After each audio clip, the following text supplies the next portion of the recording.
Shalom saudara-saudara yang Tuhan kasihi dimanapun saudara sekalian berada.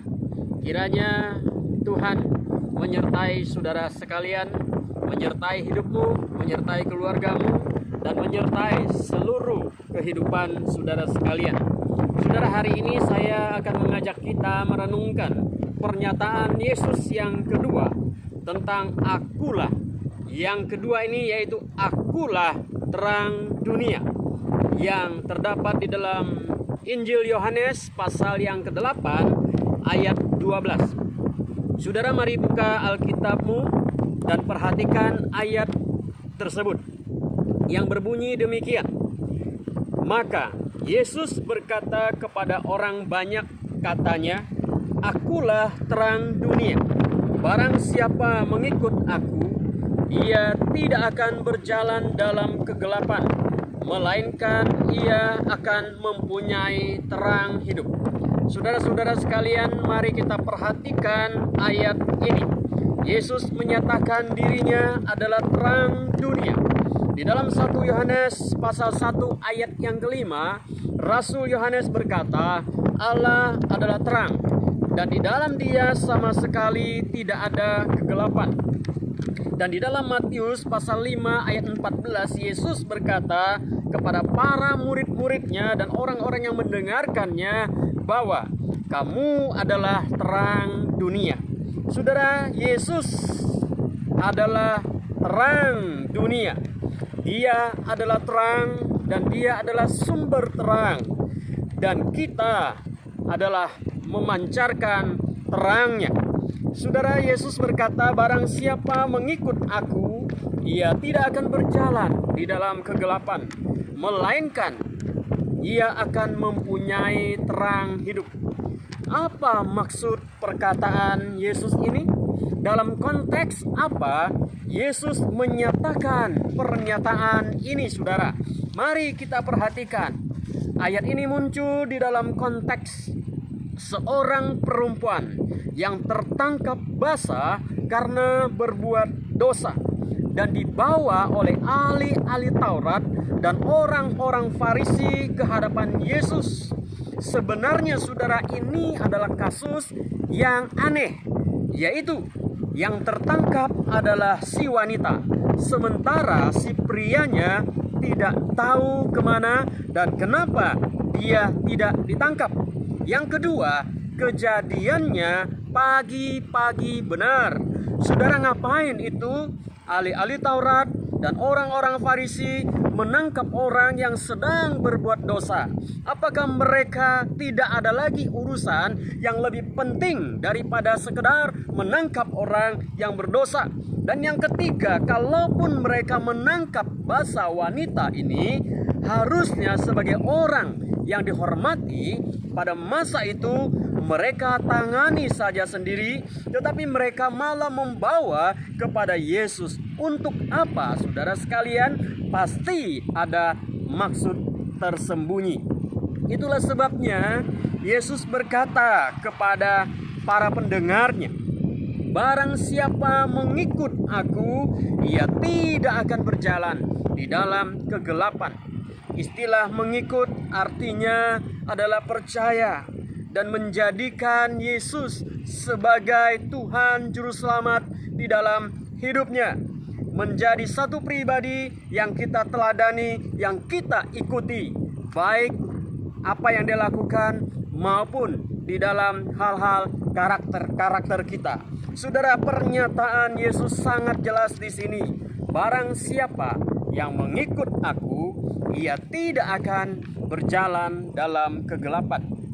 Jika kita memperhatikan konteks pernyataan Yesus ini dan peristiwa tertangkap basahnya seorang wanita yang sedang berbuat dosa, serta tujuan ahli-ahli Taurat dan orang-orang Farisi itu membawa wanita itu kepada Yesus, maka istilah kegelapan berarti satu, kegelapan itu menunjuk kepada adanya niat jahat di dalam hati mereka.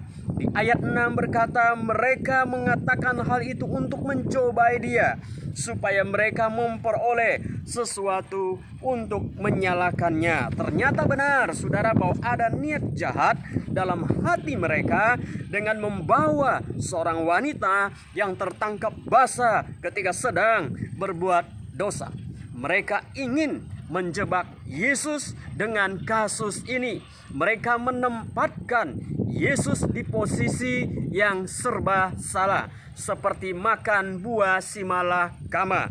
Jika Yesus menghukum wanita ini sesuai hukum Taurat, maka mereka akan menggugat Yesus tidak punya kasih dan pengampunan, sebagaimana yang sudah sering dan menjadi inti dari pemberitaan Yesus. Tapi jikalau Yesus melepaskan wanita ini, maka mereka akan menggugat Yesus melanggar hukum Taurat.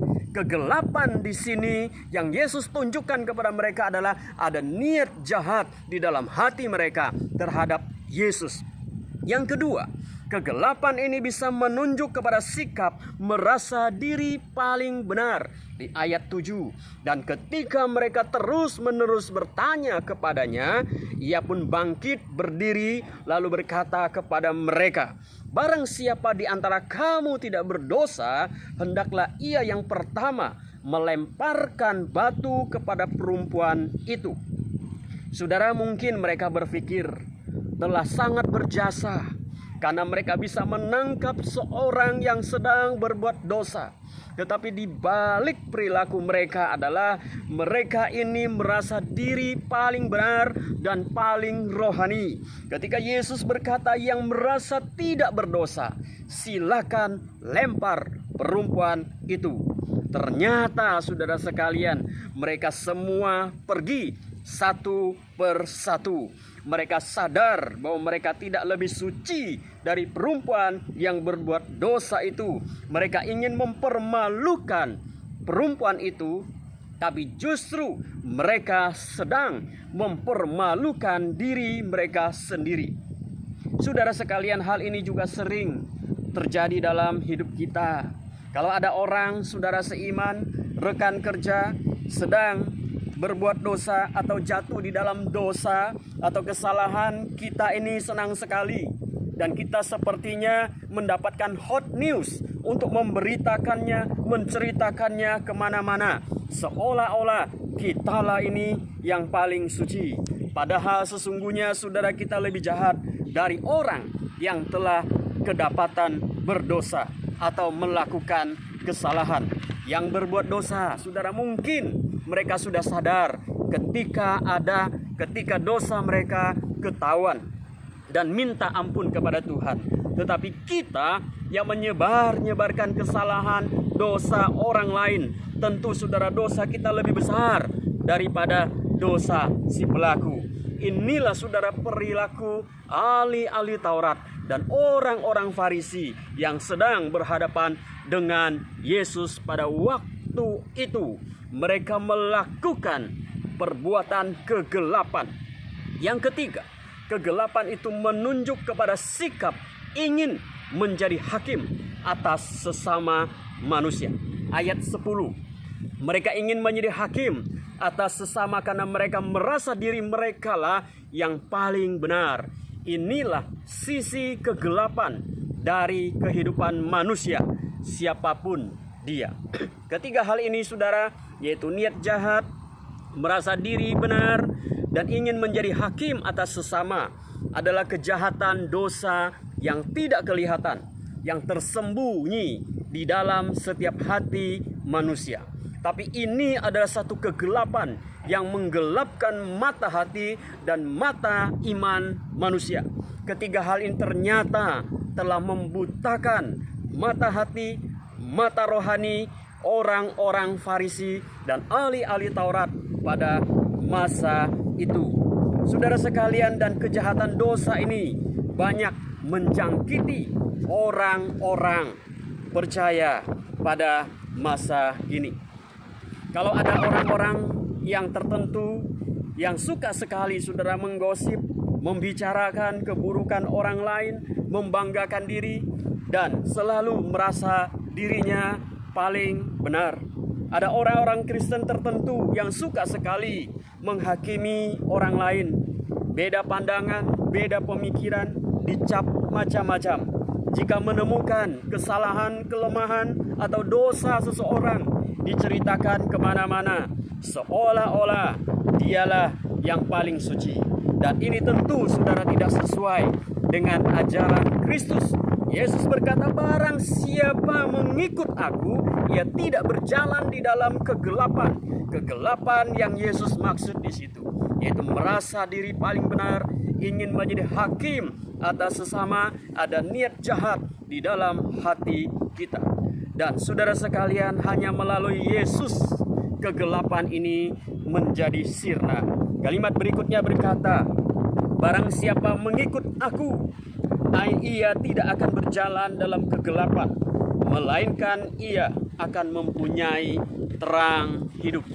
Barang siapa mengikut Yesus, menjadikan Yesus sebagai teladan di dalam hidupnya, dia akan berjalan di dalam terang dan bukan di dalam kegelapan. Terang dan kegelapan itu bertentangan. Terang dan gelap tidak bisa bersatu. Pengikut Kristus adalah terang, bukan remang-remang, apalagi gelap. Jika kita adalah pengikut Kristus, kita tidak akan berjalan di dalam kegelapan, dan kita tidak akan membiarkan kegelapan menjadi bagian daripada hidup kita. Namun jika kita masih suka dengan kegelapan, perbuatan-perbuatan gelap, dan hidup dalam kegelapan, sesungguhnya kita belum berjalan di dalam terang. Yohanes 12 ayat 46 berkata, aku telah datang ke dalam dunia sebagai terang, supaya setiap orang yang percaya kepadaku jangan tinggal di dalam kegelapan. Orang-orang yang sudah mengaku diri sebagai pengikut Kristus adalah orang-orang yang sedang berjalan di dalam terang. Dan Yesus berkata, kamu adalah terang dunia. Hidup mereka harusnya memancarkan terang dan mempermuliakan nama Tuhan. Tetapi jika mereka masih suka dengan perbuatan kegelapan, hati yang jahat, merasa diri paling benar, ingin menjadi hakim atas orang lain, sesungguhnya mereka belum mengalami terang Kristus. Saudara sekalian, sebagai penutup, saya mengajak kita membaca 1 Yohanes 1 ayat 6 yang berkata demikian. Jika kita katakan bahwa kita beroleh persekutuan dengan Dia, namun kita hidup di dalam kegelapan, kita berdusta dan kita tidak melakukan kebenaran. Pertanyaannya adalah, sudahkah saudara mengalami terang Kristus? Dan sudahkah kita memancarkan terang Yesus? Dan sudahkah kita berjalan mengikuti Yesus dalam hidup kita? Jikalau kita mengikut Yesus, kita tidak akan berjalan di dalam kegelapan. Kiranya Tuhan Yesus memberkati saudara sekalian. Amin.